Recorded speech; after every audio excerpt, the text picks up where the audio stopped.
Hello everyone, welcome to my YouTube channel, especially to the political theory series. In this video, we will going to discuss the criticism against Thomas Hobbes' theory of social contract. If you haven't subscribed to my YouTube channel, please subscribe for more videos. Now, let us begin. Before that, let me briefly explain what is Thomas Hobbes' theory of social contract. Thomas Hobbes' social contract theory is a theory which seeks to explain the reason behind the origin of the state.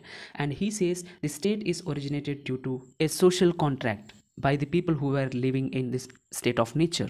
And Thomas Hobbes also explained the condition in the state of nature, and according to him, the condition in the state of nature was very brutal. So as to come out of such a situation, they entered into a contract and the state was established, and the king was chosen, and the king was superior and he was absolute. Let us discuss the criticism against this theory. Firstly, there is absolutely no evidence in history to show that state of nature was existed. Even Thomas Hobbes himself did not believe in such a system or existence of such a state of nature. He used this idea to justify his views on absolute monarchy. In Thomas Hobbes' state of nature, primitive men were worse than beasts. But it is impossible to believe because naturally even the animal do not prey within their own species. Even if we are looking at the tribal people who are resembling the primitive man in a certain ways, they do not have such social conditions. And secondly, we can see that nature of man is social. But according to Thomas Hobbes, man by nature is unsocial. But this statement is contrary to so many sociologists and political philosophers.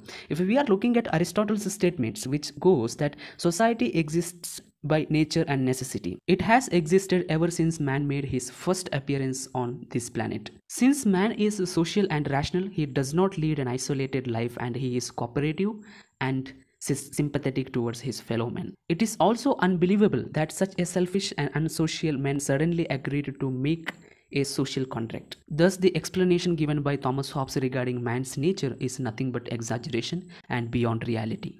Any contract or agreement is entered into by two parties. However, Thomas Hobbes keeps the sovereign authority outside the contract. This is against the sense of reason and common sense. Even though sovereign was not a party to the contract, he was product and the beneficiary of the contract. Thomas Hobbes described the state of nature as pre-social and pre-political. At the same time, he also said that man enjoyed natural rights in such a state of nature. But it is difficult to imagine the existence of the state of nature in the absence of society and the state.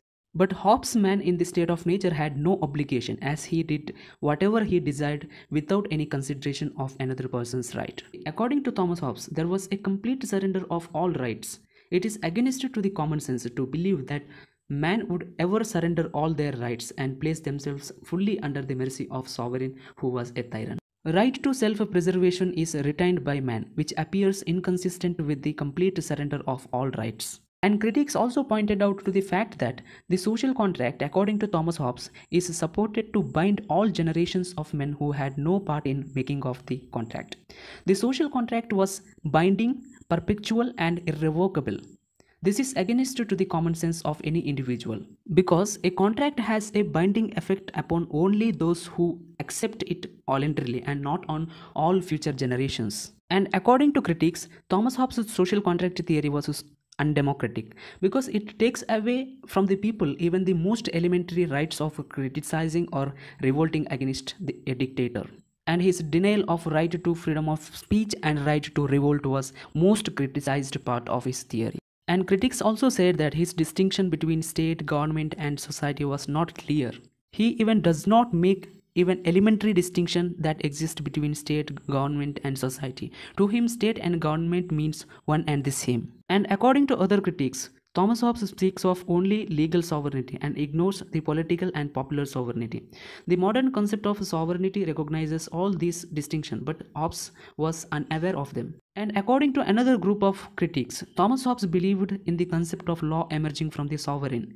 He failed to understand the sociological and historical factors which lead to the emergence of law, such as custom, religion, tradition, etc. Thank you so much for watching this video. I hope you enjoyed and equally benefited. Please give me thumbs up and subscribe for more videos.